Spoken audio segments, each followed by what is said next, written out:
this a little differently.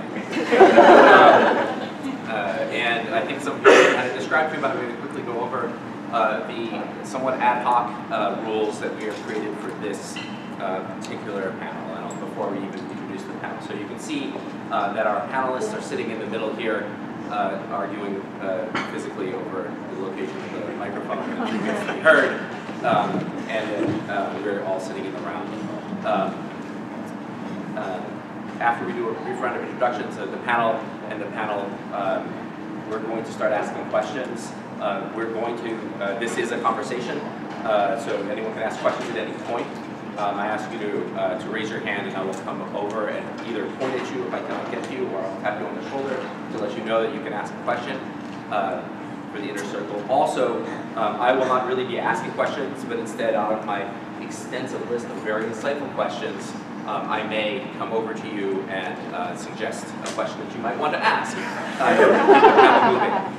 So my role is greatly diminished. I'm just going to be trying to watch and facilitate and make sure that the conversation amongst all of you is very active. The last thing I'll say is if you feel that there is something that you would like to add to the conversation beyond the question,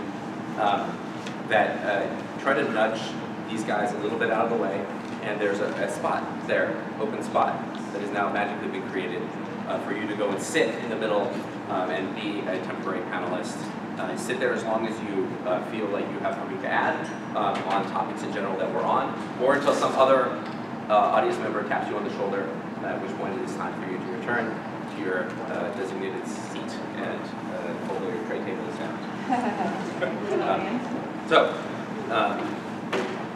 What I'm going to do is just quickly start with two things to get the ball rolling. First, I'm going to read the description of this panel. So this is Take the Streets, Guerilla, Larp, and Political Play. So is playing games in public spaces an inherently political act, even when games are not explicitly designed to state a direct political message? Play and role play in public is a subtle, gentle transgression of the idea that rules and laws are immutable, that we must play one very specific role among strangers, namely that of an isolated, law-abiding consumer keeping to oneself. In this roundtable, LARP designers who have experimented with pervasive and public LARP discuss their design methods and considerations when creating such games.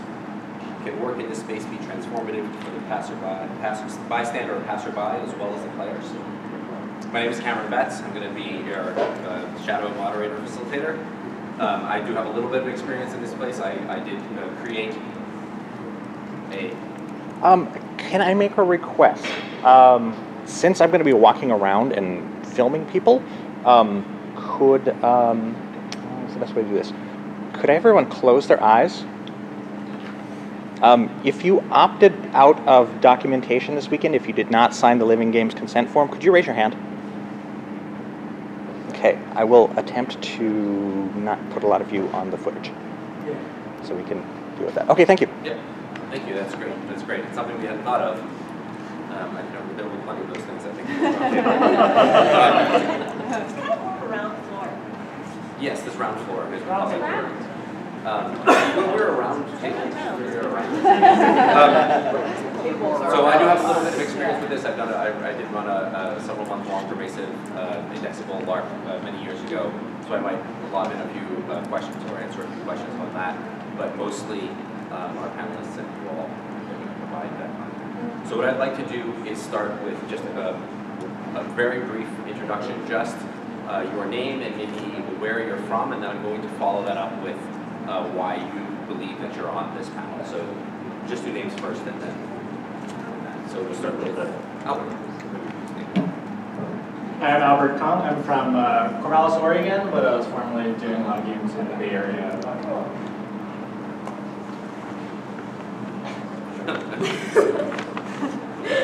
Hi, I'm Joyce Clanon. I'm from Concord, Massachusetts. Hi, I'm Hayley Steele. I have lived in every major city of the U.S., West Coast, and I have taken part in quite a few pervasive situations, including the 90s era cascading and cooperative LARP situation that often happened in public places. Hi, Randy Lubin, born in New Jersey, but been in California for years, in San Francisco. All right, so now we're going to go around back in the other direction and just quickly tell me why. Why you? Why are you on this floor talking about me? Well, I've designed a few games to be played in public, including a BART LARP. BART is the Bay Area transit system, and that I've designed with Albert, as well as a game where you're walking through your neighborhood, but interpreting it as about to be doing a covert border crossing, and another like sort of people watching game where you're playing ancient gods who are determining the fates of weird worlds. And I love sort of thinking about playing public spaces and also how to pull more people in and like how to do that with safety and consent in mind.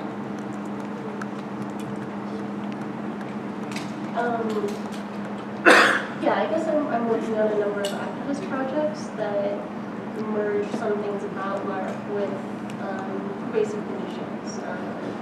And I'm interested in sharing some stories and seeing if there's alignment in other parts of the community. So I'm really interested from everybody.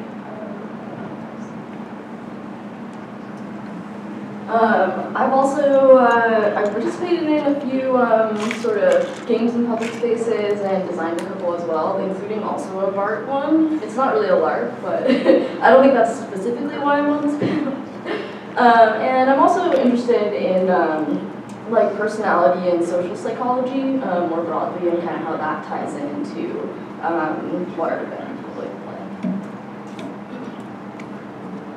I was a former director of the Come On Play San Francisco Festival, which is a festival of street games that take place, or live games and street games that take place in San Francisco. For me, there's something really powerful about being able to see people doing things that they're really excited about out in the streets, whether that is activism and protest, or just play in places where they aren't confined to the places that are allowed to play. I think that kind of changing of rules of our environment allows us to more actively engage in the world around us, and I want to encourage that for more designers.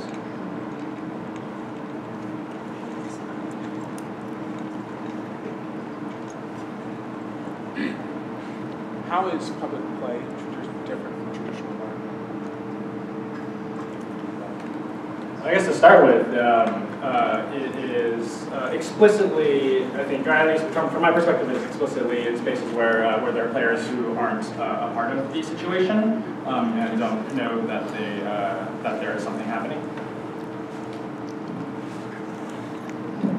And I guess my super nerdy thing that I keep bringing up over the weekend is like Jesus, like where is the story world? And in public play, it's really interesting how, unlike many traditional art situations, the diegesis sort of fluctuates. Like if you're doing an activist LARP, like we are citizens, the LARP where you LARP as homeless people in Minsk, where it's illegal to be homeless. You know, you're playing this character, but bystanders, like their reactions to you are treated as diegetic, so you take it in character. And what's kind of fun about pervasive play when it's a LARP with a diegesis is the organizer gets to decide what do you take in game and like how far do you go with interactions with bystanders in character without letting them know that you're LARPing. So that's, I'd say, a pretty key difference. When in mini LARPs, there's so much effort made to say that person's out of game, or you know, like hold, okay, pedestrian, walk through, you know, okay, but then you go back to your LARP, which is very, very different interaction with people in public. I'll add, from a designer perspective, there's the really fun process of like just looking at all the possible affordances you can grab onto. When Albert and I were designing the BART LARP, one of the first things we did was sketch out the BART train, the BART station, and say, okay, cool, what could all this mean in a world? How can we use this either mechanically or thematically? So that becomes a really fun thing to play with. Not everyone has the answer. Oh, I was just going to say, I think that there can be like varying levels of bystanders sort of being aware of and participating in it, right? I don't think it has to explicitly be the public knows if the public doesn't know. I want to add one more thing. In situationist philosophy, there's a concept, or Guy Debord, who is a situationist, had a concept called psychogeography, where the spaces where things happen are more important than just like the literal thing on the map. And I think that when we create situations, games, experiences that happen in places where we exist in every day, that deepens our connection to it and deepens our relationship with it, such that we are more engaged, we care more about the places, and we have more memories that are more important. This is a follow-up to that question, having to do with the perils of unaware game participation. I don't know if you guys have read the Scandinavian group's report on this. The EU funded a report on the hazards of people being unwittingly drawn into games. So I was just wondering if you had any thoughts or any experiences with that in the public space, either positive or negative. So it's really important, and it's something that I think about a lot when I'm doing this design, although I don't have any solutions for it that I could say apply in every case. I think it is something that will matter, that is entirely dependent on what your community is, what your player base is, and the people that are around you. I mean, one really obvious thing is that if you're creating something that's in public, you have a different set of laws that you have to negotiate. There are rules for your game, but you also are in a space where it is more like the laws of your place, of your city, of the government, the socialism, are relevant in a way that you can't ignore them elsewhere. And so in the Bay Area, it was the cops were usually really tolerant, although I did get detained by cops in one street game in the past, and it was really fun. But it was also bad. No, that was Julian. Where's Julian? Julian made a game called Take the Briefcase, where we were tagging each other to take a briefcase and pass the object around. And the cops came as I was hiding in an alcove, and they rolled up slowly and looked at me and then waved me over.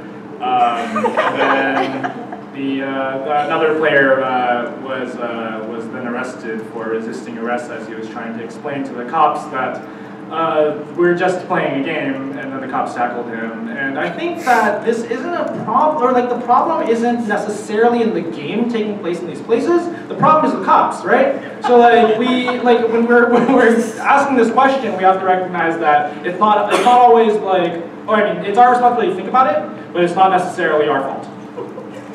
Also, I take fault. I mean, I would also apologize profusely to a player who had a negative experience.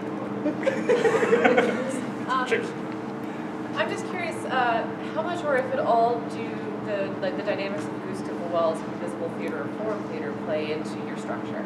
Sorry, can you repeat that? I'm just curious if you're informed at all by the works of acoustical wall and the invisible theater and forum theater, and do they help inform how you structure or how you train your players? I mean, one exciting thing about the Bay Area is the American enclaves of situationists. They're all based in the Bay Area. There are 7 schools of situationism distinct in the greater San Francisco area, and you have folks who train directly with Auguste Bois, running around doing interesting things all the time. But I'd say that there's both the influence of his work and sort of the ambient influence, where it's just like, oh, okay, so you're resting in this costume, or you're setting up a tent in a bank. When I first moved to the Bay Area, I met a group that had decided they were going to put a tent in a bank. And, they had this fascinating experience around that, but they were very much, inspired by invisible theater, and they were sort of playing as people who had lost their homes, even though they were actually just Berkeley students, but they were like, all right, we're going to do this and see what happens. And of course, they were very arrested very quickly, but they were just like sitting in the bank, talking about, poverty while the patrons were going through for about 2 hours, and, before they were all away. But invisible theater of Auguste Bois, one of the tactics sort of used by Bois is to create these situations in which you'll have a group of people who have the situation that they want to unfold that may bring to light, systemic oppression in some way, and then you sort of draw in bystanders and just see if that will work. So yes, that influence is definitely there. Can we just take a very quick, can we just explain the context of who this person is? And please go ahead. Oh my god, oh yeah, that's the punishment for asking the question. You don't want to, you can't do it. No. I want to invite you. Oh, I'm super nervous on microphones. Hi, I'm Carly. So Augusto Boal is a Brazilian theater artist, theorist, activist, who wanted to create a theater process that would empower people to be activists and empower people to stand up against their oppressors in a corrupt government. And he got his group together and they went out to a farm and they were like, teaching them about using their voice and having their voice as oppressed peoples. And all the farmers got together and they're like, let's get our guns and shoot our landowners. And he was like, oh God, no. So he went on this lifelong process to figure out how you use the voiceless energy that oppressed people feel they have, and how do you give it voice, and how do you create scenarios with people who've experienced oppression or actors who have worked with people who've experienced oppression to create controlled, open environments where you can get the public to engage in an activist scenario. There's a lot of books and exercises and workshopping around how you train your group of actors to take what they call spectators, spectators who can now engage with the situation, and how you train them to be productive and they don't go and get their guns and shoot their landowners. And so it's something that has been explored a lot in theater, and how do you create people as activists by creating scenarios that the public can engage in while also training your actors to keep those environments safe. That's where my question was coming from. Forum theater is a little different. Forum theater is more like the tent thing where you're creating a more obvious spectacle environment. But I was curious on using the dynamics to train your actors to handle situations so people don't ignite to violence.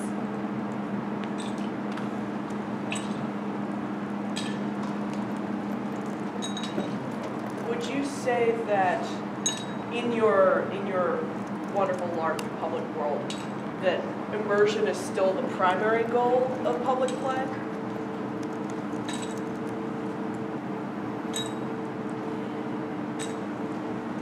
I definitely don't think immersion, however it might be defined, would be the main goal. At least for the games I've done, it's primarily for the players to have fun and see the city and spaces in new lights, and see the people around them in new lights. I mean, that being said, there were things that we did on the Bart Larp to promote immersion, but that definitely wasn't the main goal.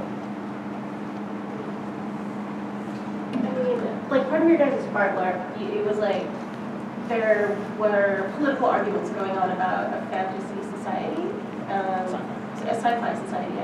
I have yet to play. I was really hoping they would like do a run of it while here on the local transit, but I guess not. Maybe next Lubin games.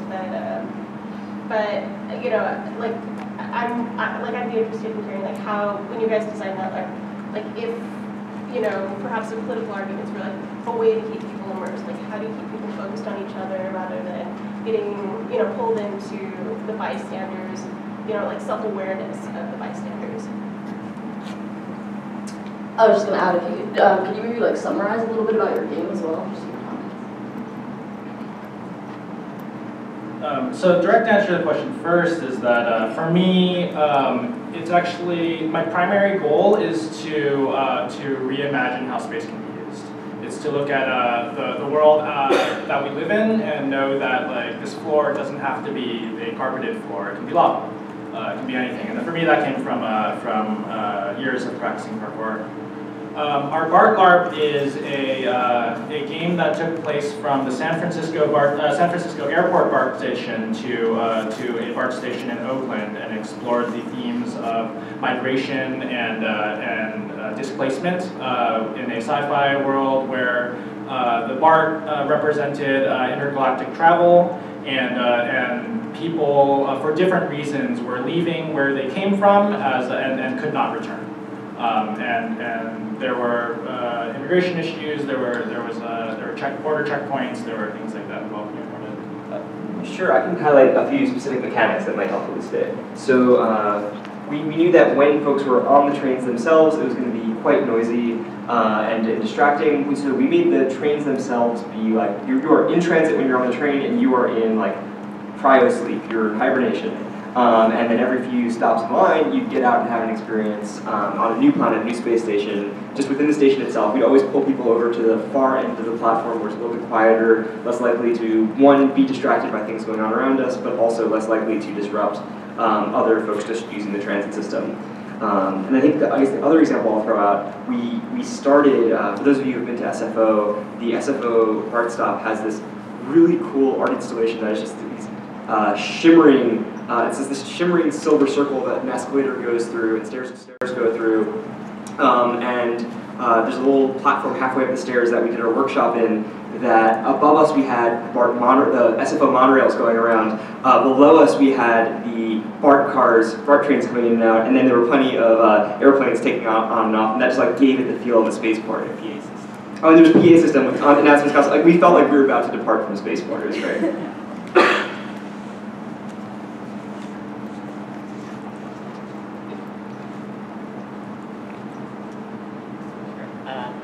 So, what would you say the pros and cons of involving bystanders in the game?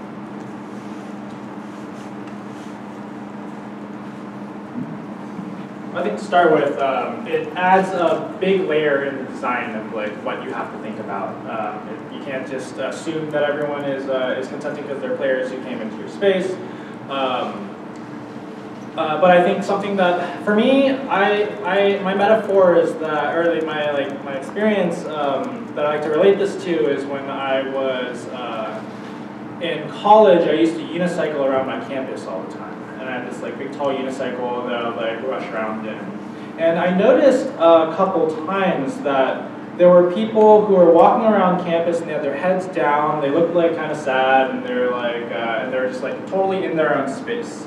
And having this kind of like scene happen next to them, a person like rushing through campus on a unicycle, like made them look up, and it gave them an opportunity to feel like there could be surprise in their world when they may have been in a situation where they were crushed by whatever pressures were on them and stresses. And I think that doing play in public space allows for people to recognize that what they believe in the world is not necessarily what has to be, and I think something about something essential to a progressive political worldview is imagination that the world can be better, because the world right now is not good enough. So that is the pro, I think, is helping more people who don't have the space to want something better, to have an opportunity to feel that way.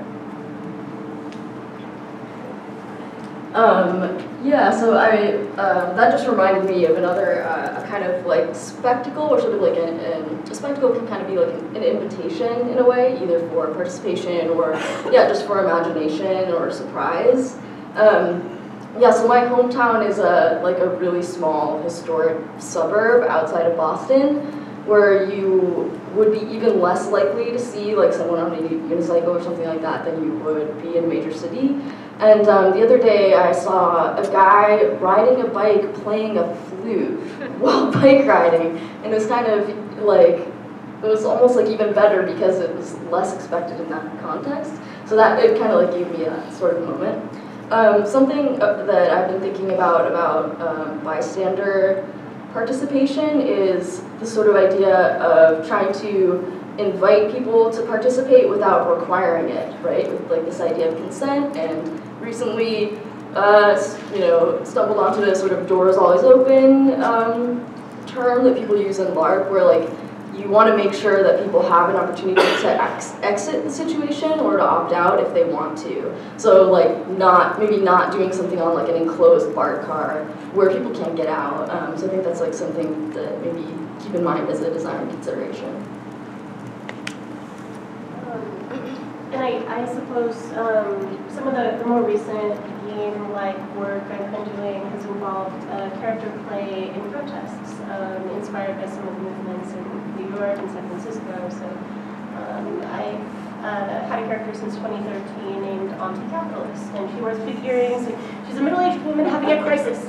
And I was trained by a few civil rights lawyers who sort of gave me some plot for this. And you know, her big thing is if anyone's breaking the law, she'll wave her finger at them. And you know, and it doesn't matter who it is, you know, which side it is. So that's extrajudicial punishment, officer. That is illegal. You know, and that's a very big part of that character. But there have been moments when, you know, like the real goal of that character is to sort of bring people back into their bodies in moments when people start to lose touch with their emotions. And I feel it's the kind of work that can bring something to a space rather than taking away from it in terms of pervasive gaming. When you're in a crisis situation, and there was a point in late December of 2014 when there was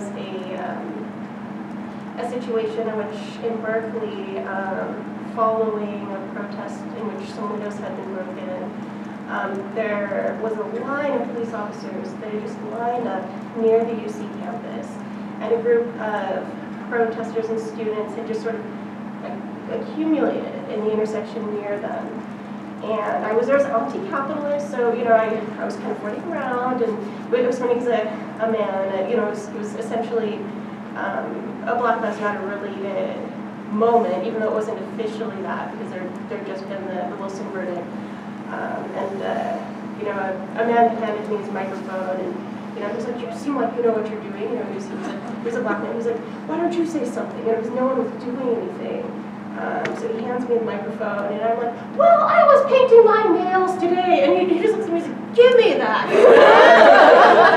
and it was great because like he takes the microphone and he's like, "Hey, we've been," you know, and it was like he, you know, finally got the nerve to say something, you know, after like half an hour of like walking around, "I have a microphone, I don't know," you know, and it was like, yeah, you just have to hand it to the total ditz. He was like walking around, you know, it was a very fun character. But during that protest, there was a moment when suddenly there was a surge and the police line with their big shields and batons started moving into the crowd very quickly, all in a line. And I think there were people on both sides who suddenly were pulled into that engagement and didn't want to be there, but they were all trapped.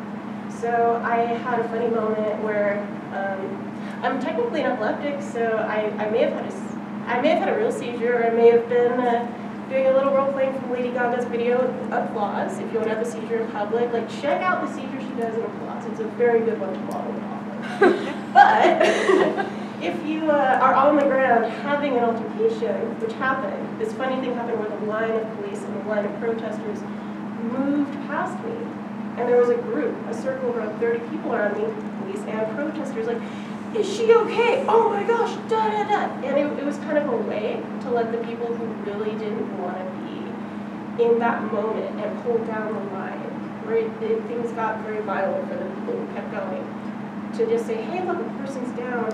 I'm called to help someone." And it was good. And then we had a little theater moment where, you know, I got up and I actually made a police officer swear a vow, you know, because the protesters started saying, "Why are the cops here?" And the cops are like, "Don't touch her, you're not certified." And I'm just like, "Oh, I just texted her.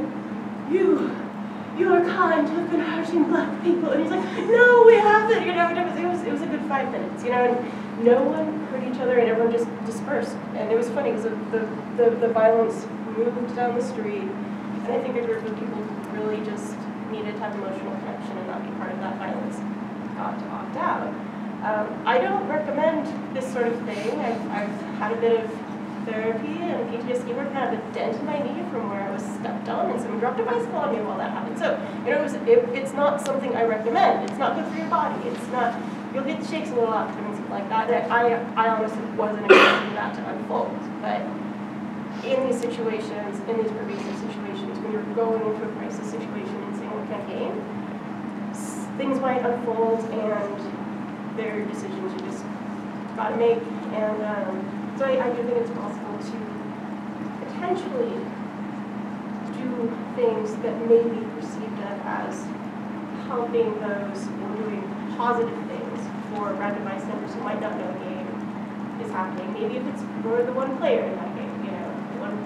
And I'm not sure if when I was doing LARPing, but definitely a character that one.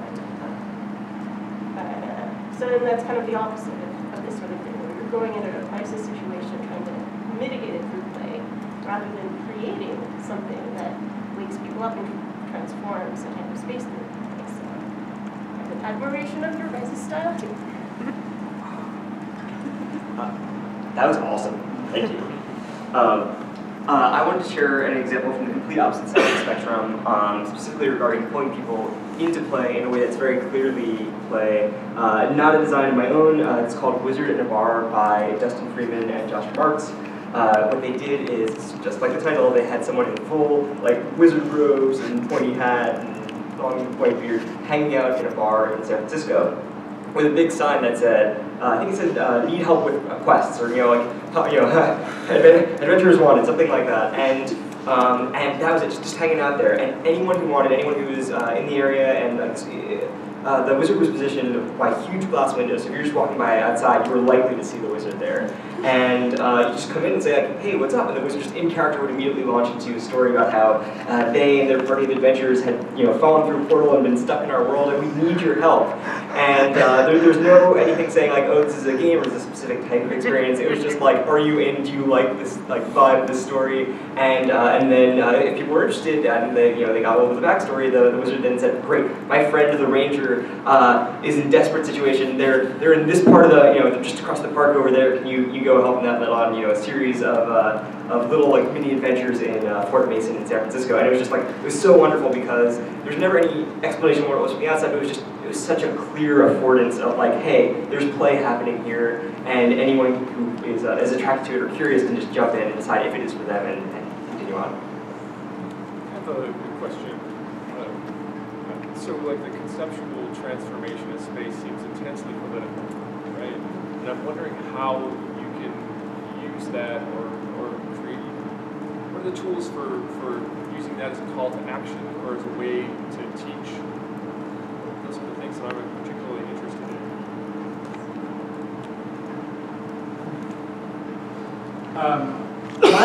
One of my perspectives is that when we design our values into our work. And for me, I'm not always interested, personally I'm not always interested in making a specific political message so much as I'm interested in sharing an opportunity to learn more about other people and imbue our values in an alternative way that's outside of the structures that we're kind of offered by the rest of the world in every other moment. So this isn't exactly answering your question in terms of calls to action, but I do want to note that there is a way that you can be political without addressing an issue. Like you say, this is making games in public space is already an extremely political thing. For me, that issue and the call to action is that we do not need to be restrained by artificial rules that are sort of enforced by norms and and dirty looks and things like that. We can be ourselves anywhere we want to be, and we should try to make that more of an opportunity for ourselves and other people. Yeah. I'll think a second more on how to make a call to action from there. Sorry, I've been burning with this from the beginning. I don't know how many people are aware of the book Beautiful Trouble by Andrew Boyd, but it's a list of all sorts of... He's from the Yes Men? Yeah, it's all activism all the way, but I don't see a difference now the more you talk about it, but it's definitely playing, and it's definitely activism, so just check it out. Yeah, if you haven't heard of the Yes Men, they're an amazing group that does very political public performances that involve their sort of main stunt is to impersonate high-level officials in problematic companies and make very public press appearances. For example, pretending that BP is going to pay for an oil spill cleanup, and then when BP says, "Wait, we're not going to do that," then everyone is more aware of how shitty that is. and also to the point of Beautiful Trouble, it's also, to your question, Jason, is an actual living toolbook manual. So it actually invites a dialogue of anyone online to like contribute to it and for it to continue to grow. And then the other case study that I also love, and you reminded me of my days in New York when I used to hang out with Reverend Billy. If you don't know Reverend Billy Talon, he's an amazing performance artist who would walk into Disney stores in Times Square, hold up Mickey Mouse and say this was made in China by 8-year-olds dressed in like a Reverend Billy Graham costume, and then preach the good word of the Lord on Sundays at St. Mark's Church, where we go and sing and then exercise the cash registers at Starbucks. And I participated and I helped him. He ran a campaign for mayor in 2008, and it was quite. It wasn't LARPing; it was just political silliness. There's also a documentary about the Yes Men. Yes. PS, if you want to see it. A couple of them. What's that? Yeah. They're two. Oh, there might, yeah. I feel, one of the things I've been realizing is that often, as eloquent of points as we will try to make in these panels, the things people remember are often the stories that are told, or the anecdotal moments of a Yes Men anecdote, or at least some people who've been involved with the Yes Men. We're apparently involved with this action, maybe some of you have heard of, in London, where a big dance party was set up, street party, just, okay, like here's a DJ, here's a roving sound system, and they had a jackhammer, some people with a jackhammer, so as the dance party moved down the street, they were pulling out little squares of concrete and popping in trees. And they'd have a dance party for a couple months for a while, and just various things happen in trees, and it's amazing these sort of impromptu actions are very simple that can be put together. And at the end of the day, everyone's happy. It's like, okay, well, that happened, and now there's a tree. So we have the conversation about the Yes Men and a lot of questions. Like I've been wondering about the role of media in these public games, because there's like an intrinsic link between a media narrative and political narrative, and I guess it's, what are you guys doing inside the game, externally facing, to use media to continue the story, if at all, or if you have anything to share there? And what have you experienced in creating public games, like with social media interactions and the reactions of bystanders who may or may not understand that this is a game?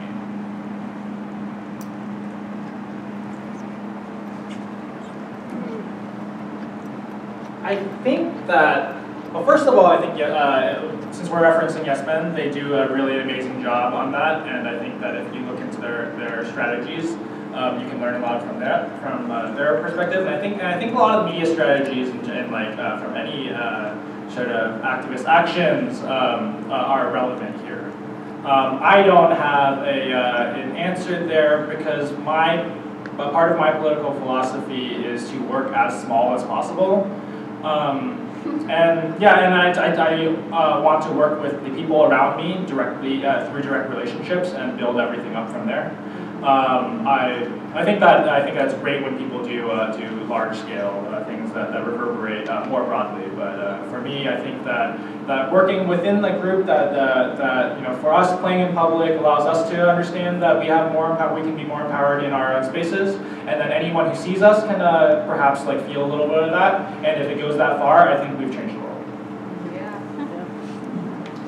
To piggyback off of that, I'd say I very much share Albert's philosophy, but I'm interested in other groups that have used the media in their efforts to play truth to power. In the Larp I was mentioning earlier, we are citizens, and Ross knows the Larp. Alexandra and Sasha. We had hoped to get her here, but maybe next Living Games. But with that strategy, the first run of that LARP, to my understanding, they hadn't yet had media coverage, and the media coverage came afterwards. So it's a very interesting thing when you're a Belarusian and you see this national media story about how there have been a bunch of these, middle-class theater people playing homeless people in the street, and it makes you pause. It makes you say, okay, when I'm interacting with a homeless person forever after, could this be a LARPer? Could this be a theater person? And the fact that you now have to make that assessment every time, like, is that a really good makeup job they've got going?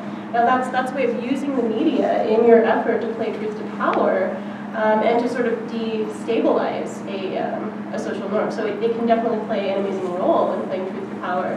And that's not necessarily the strategy that everyone wants to engage, but it can be done really well.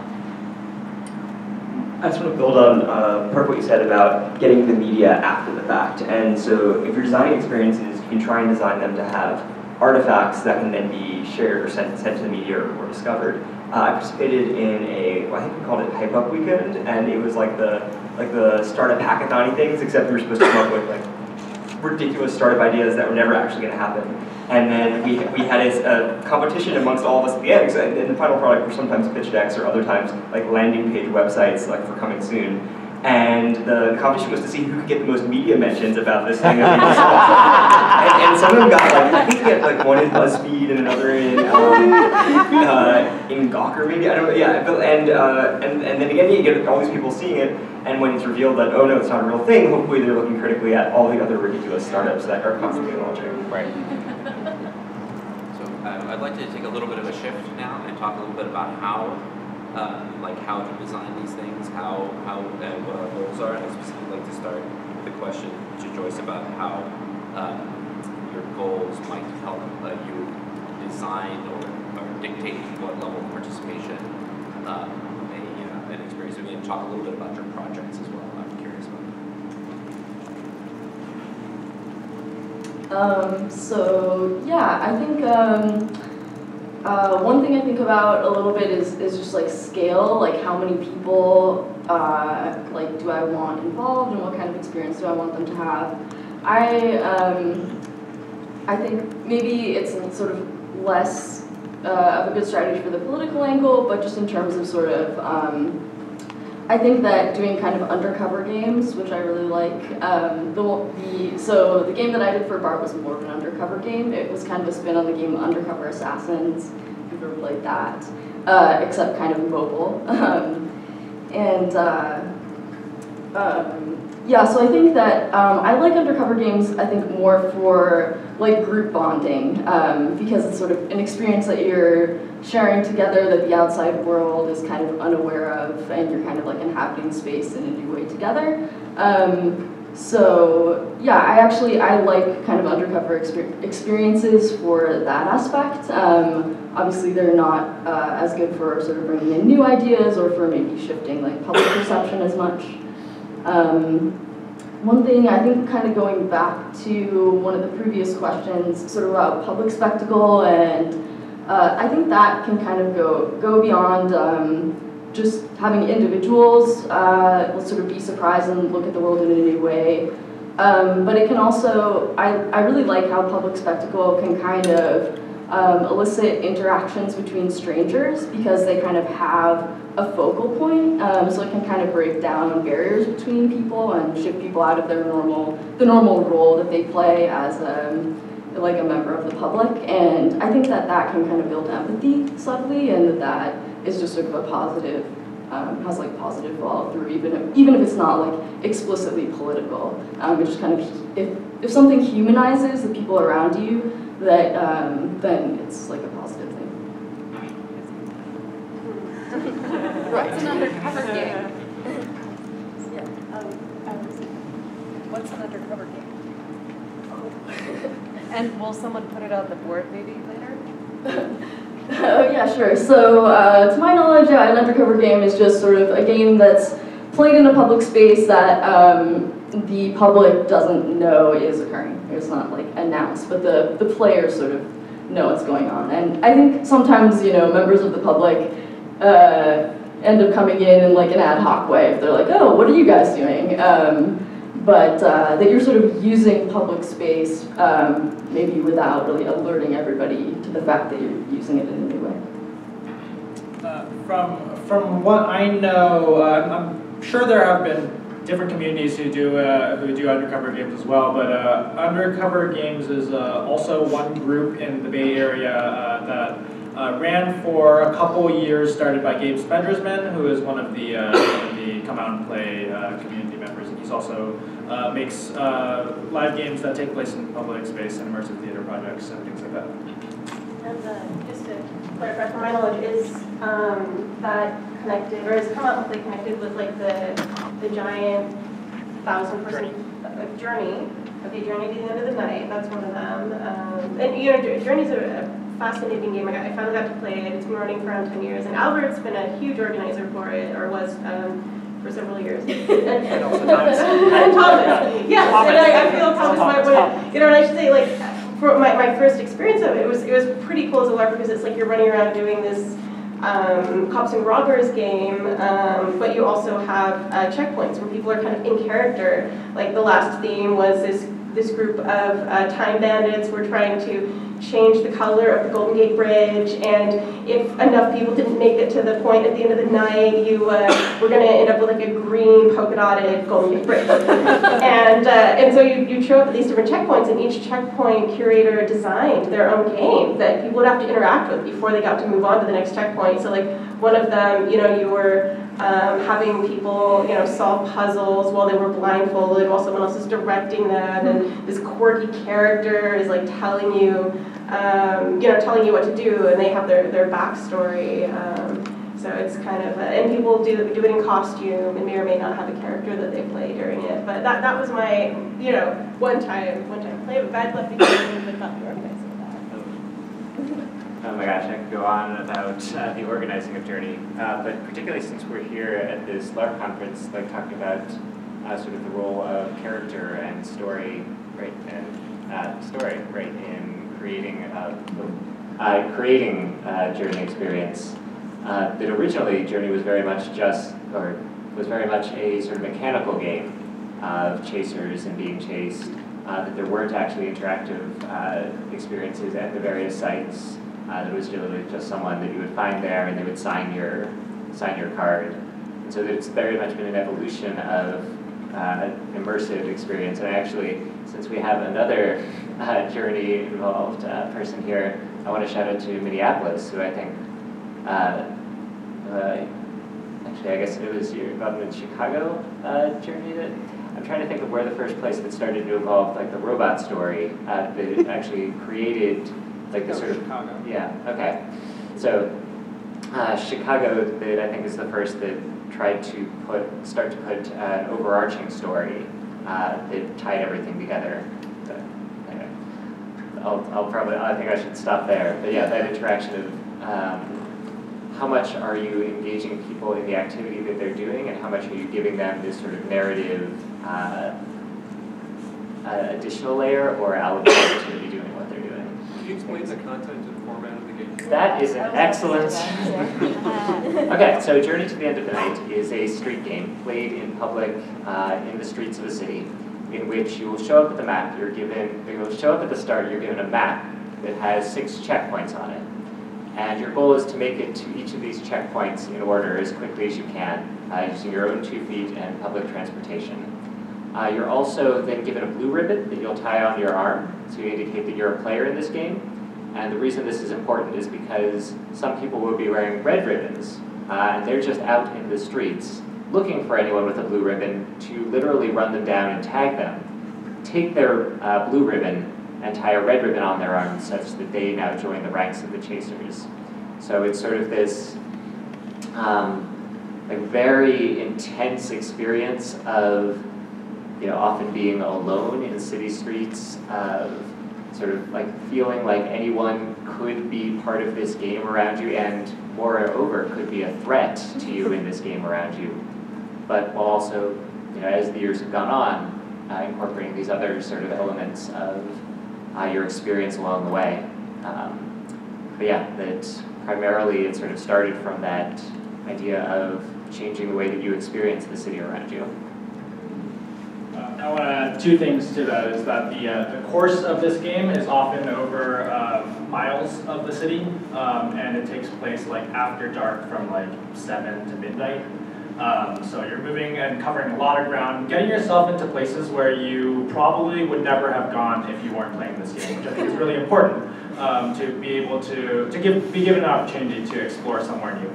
The other thing that I want to add is to discredit myself, because I was only involved as an organizer through Come Out and Play, which brought Journey in. And sometimes I was like a little bit closer, but I don't want to take any credit for lead organizing. Thomas did a lot of that.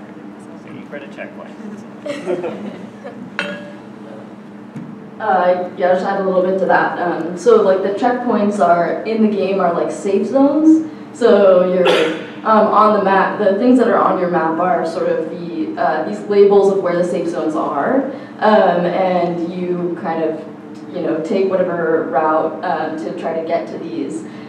So there's also, and I guess in its current evolution, each of the checkpoints has an organizer that kind of has creative freedom to design an experience for their checkpoint that often like ties into the bigger theme of the game. But I was gonna say that sort of the atmosphere of kind of like danger and running around is really exhilarating, and I think that kind of adds to when you get to this checkpoint, there's like a big sense of relief that you're in this sort of like safer space, and I think it really makes those experiences more intense, and because you're kind of bringing this headspace with you to them. So I see it as like a really cool symbiosis between the checkpoint experiences and the kind of larger city tag experience. I'll just very briefly add that public transit is also a safe space, and it's really nice stepping on public transit and now having these really positive associations of like, oh, I am protected here, I'm safe, especially in San Francisco where it's not, you don't always get that sense on the buses at least. It's great. So I also organized some Journey tonight. I'm sure I'll do the panel. This game is a really good touch point for a lot of these ideas. I organized a number of them in the Twin Cities up in Minnesota, and when I was making them, always the most interesting part was sort of setting the exact locations, both in terms of finding interesting places to book the checkpoints, like in a small park in an area you wouldn't expect, or by an interesting piece of public art, or in like a bar that's hidden underneath a freeway. But also in terms of like moving the players through a variety of different spaces, like bright spaces where there's lots of people, so you don't know who might suddenly start chasing you, and quiet spaces where you're not sure who's around, like moving through parks and industrial areas and residential areas. And I was just wondering, like generally, what sort of design issues do you inform, like where you want to play these sort of games, like the exact locations when you guys are making games? Maybe I'll kind of jump back in time with myself and talk a little bit about the pervasive LARPing and character play that was going on in Seattle in the 90s, and we had these groups. I was part of the Renton Rockets unicycle gang, and we occasionally had diegesis as part of what we do, but there might be a day where we'd all dress as vampires and go to the mall, or as Jedi, or as like, we make costumes and characters and sort of, very overtly try to pull people into our weird conversations or drop conversations. And so there's this way when designing, like, what would you say, like cooperative or emergent games, in which your goal as a designer might be to see, like, all right, how interesting of a day can I give to these, like, board shoppers at the mall, or people in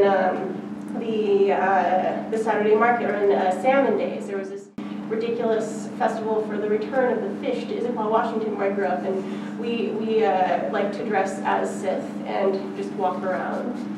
And it was a very fun interaction. But my experience in middle school, I lived on Camelot Medieval Village in Washington State for 3 summers. So I was a walkabout medieval child, and I really value and was raised in that culture of saying, hey, how can we really place make here? How can we have a situation where you're walking around in your own city or in your library, in your public market, and you have people who maybe are characters that you can interact with, or you have things happening in these amazing, beautiful public spaces that we have built in the United States that just no one utilizes in any way that creates meaning.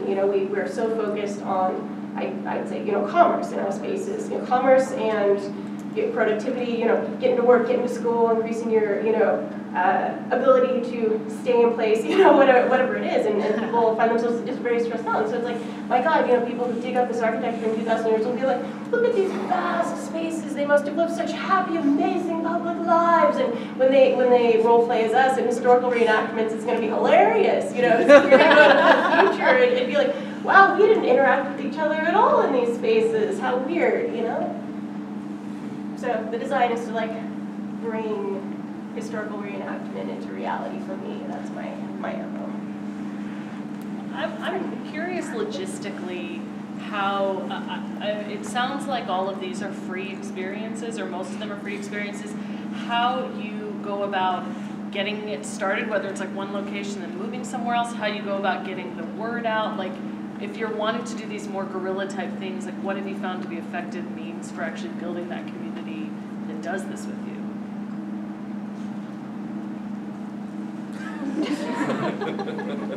I think we all suffer from this if there isn't a community in place. I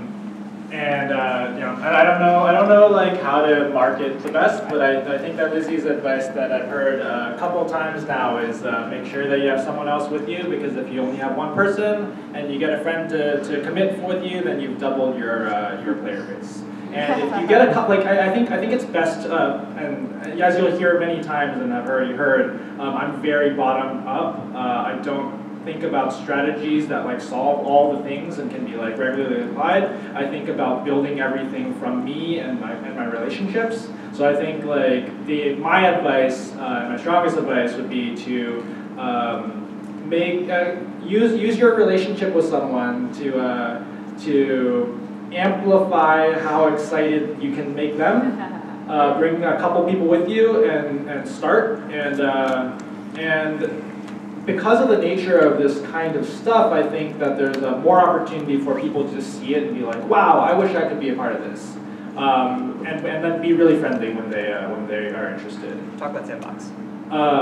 First, I'll talk about my first experience with street games, which was when I was a college student.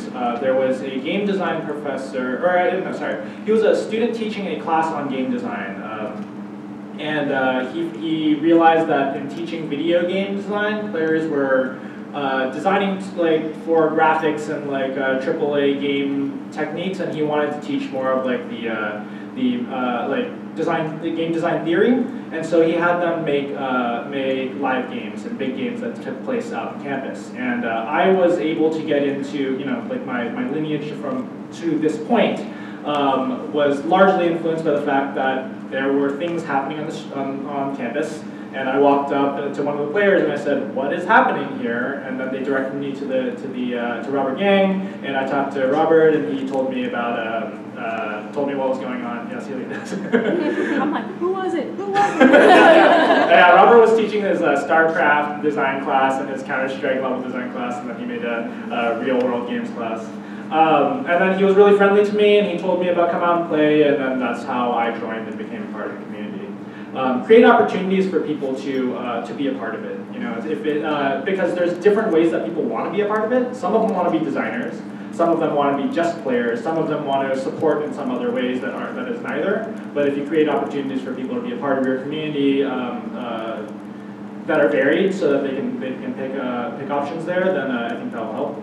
I created an event in the Bay Area called Sandbox, which was about I labeled it an open mic for games, and the idea was that I wanted to create a space where designers and players would have room to be in the same space, but not just as this like user research model where like the designers are kind of like exploiting random players to get a bunch of feedback and then making a product and selling it off somewhere, but rather into this like into a community arts model where people are coming to share and learn from each other, give feedback because they have real relationships with each other. Some of the techniques in that, to answer your question for that, some of the techniques in that one was to be a regular event that people could find out about and then show up, because if they missed it one time, they can come to the next one. And again, to have a small core that you can rely on to some degree, and really work. And this is again going back to the locavore and local community stuff. Where was I going? It is to really focus on building the community when you have an opportunity to do so, and think about that from the beginning if the community work is what you're working on. I guess to piggyback off of that with sort of the guerrilla street play as well, it's interesting, it's like when you were referencing Augusta Bois, because the work you do is very much like, well, teaching, and I would say that there's definitely a culture of rather than having a hierarchical relationship with any other people who might be doing walkabout types of play in protest situations, it's more like each person is their own craftsperson, or they're building and designing these characters, and like there have been moments in which I'll like frequently run into other people. They're like, oh, you're doing cat block today. All right, you're dressed in full cat face for this situation in which people are lighting things on fire and smashing windows. And I actually have a mugshot of myself in full cat face, which is great. But like, I'll be doing, my thing, and I might run into another woman who's doing her filmmaker character, where she's a director, and she's like, oh, all right, this is for my movie, and she'll run around, and it's great because there was like one moment where we found ourselves both jumping between two people starting a fist fight during a protest, where someone had a flag and someone else wanted to burn it, and it was very silly. And of course, when you're doing emotional labor work, you're trying to mitigate harm to people's bodies, like number one thing, and it's just like, uh-oh, two people are about to break the don't hurt people's bodies rule, and it was just funny because like I jump in there and like I look over and it's the director lady, and it's like, oh hey, and we just start having this conversation. We're like, oh my god, I haven't seen you in 2 months, and it just completely dispersed. Like there had been a group gathered around these two guys about to go at it, and it's oh my god, it's good to see you. Were you in house at blah blah blah, and like so just something about that screaming like feminine conversation, like it just dispersed it, like no one knew what to do, and it was a wonderful moment. But like there will be these emergent things in which if you have people who are doing character play, moving through an ambient space, and you run into each other, you can co-create story together just on the fly. I think we just made something up about what she'd been filming. It was lovely, but there's definitely no one directing us. No, we're not directing each other. Her character is her character, and I'm going to respect that.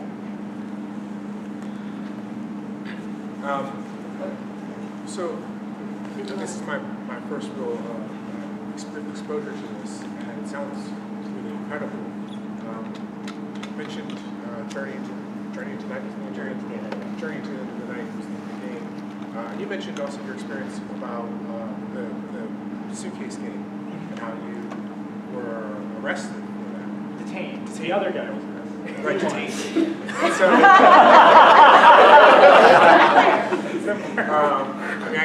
I hear these stories. I'm like, wow, that sounds really awesome. But I would never play a game like that because I have complete utter fear that I would not walk away from that situation without bodily harm. And so I guess my question is, how do you, or do you design your games at all in order to protect your players from situations like that? Or do you interface with law enforcement to let them know that an event is happening, where it's happening, things like that? Or do you just kind of throw something up and hope that people are safe?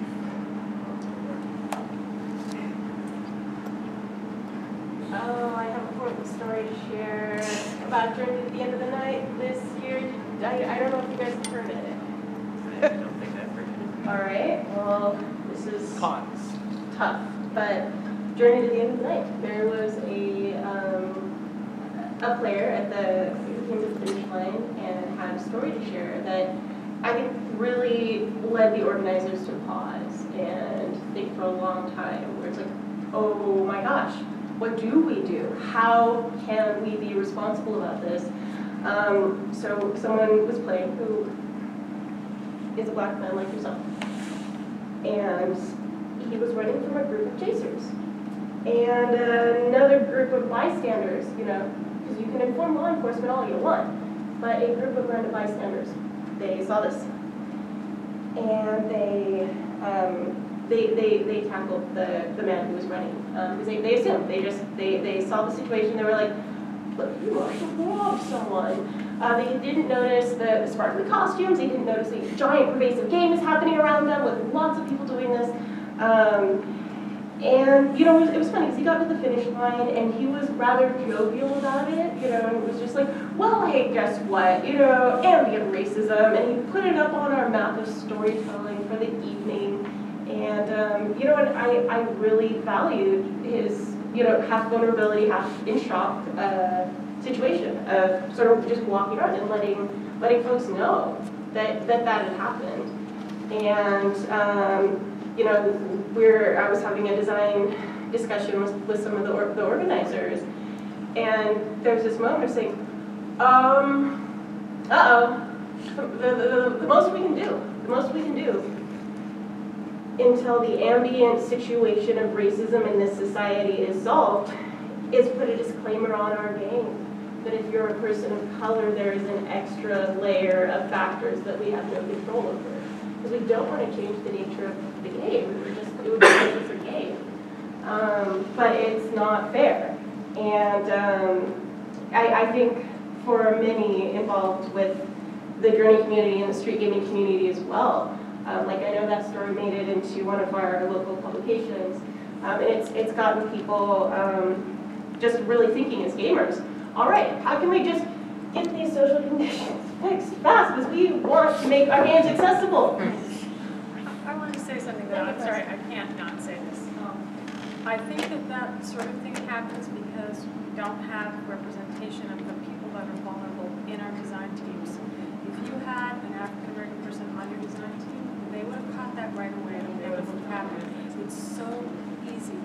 We have this problem with IndieCade where we say, if we put people in charge of sessions, the whole thing will diversify itself. But if you just leave it up to the well-meaning white people to take care of everything, we will fail. So I really think we have to, the question we have to ask ourselves is, why wasn't there a black person in that group in the first place? And that's where we need to really change, is not by saying, well, that's the danger of being ordained, but come and tell us how to do better. Sorry, I just had to say that.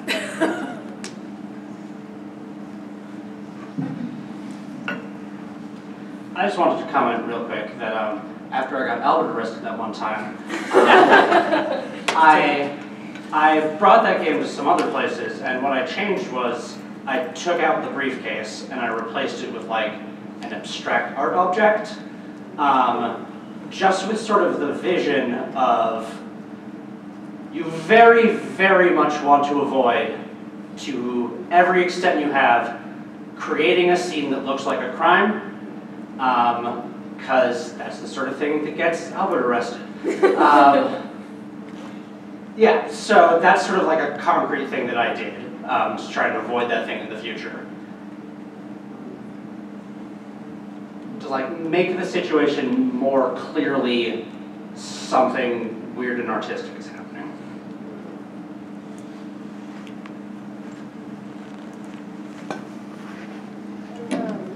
You know, and I guess I feel, you know, as someone who simply played Journey and was in touch with the organizers, and I staffed the finish line this year, so I was like a very low level staff member.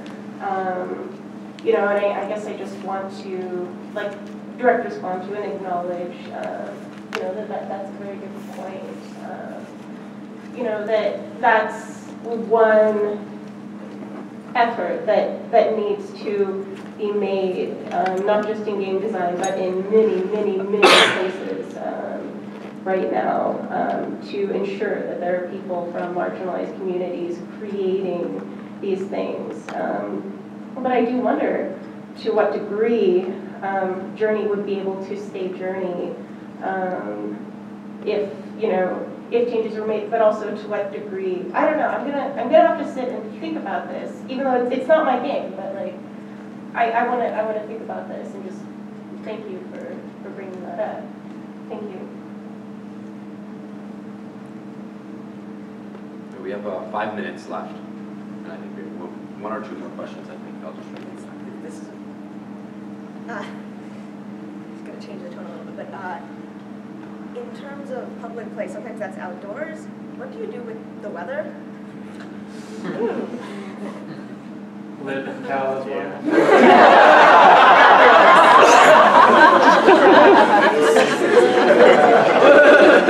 There are situations, I mean, like, so first of all, I think you can design for the weather. Or you can design a community that, you know, appreciates the weather and plays with that. I think, and I think sometimes, you know, games, if they happen outdoors, they will have, like how do buffer communities that play outdoors deal with the weather? It's the same answers. You know, maybe you organize stuff in the summer when it's less likely that you're going to have to deal with that, or maybe you design for malls where you can be undercover. There are I think design solutions that are site specific or time specific that help you mitigate those problems. I have a feeling the Nordic Larp people may be really helpful. I think a lot of design questions, you know, they don't just apply to this kind of game. And you know, community questions and theory questions, I think, like, you know, we can learn from people who have dealt with these problems in every situation. Also, like site-specific theater and outdoor theater stuff, guerrilla theater stuff. Going back a little bit to, I think, two questions about kind of how do you find or scout locations, and also the sort of thing about how to find resources for this kind of thing. One thing, often how I scout locations is just by walking around and like noticing what I think is cool. But another thing that I've been thinking about more recently is looking at like existing tourist attractions also, because it seems like actually local people tend to be the least interested in those things, even though some of them are actually pretty neat. I think just sort of being jaded and disinterested in your like local city is something that happens pretty quickly, and I think that's something. One thing I really appreciate about this style of game is it kind of lets you look at your city like a tourist and be as excited about it as if you were visiting it. And I also think this can be potentially one area to look for resources as well, right? Because cities want to think about how to give tourists good experiences and what in the environment to draw their attention towards. So they, you know, might potentially be willing or have grants or resources available for people who want to like be involved in that.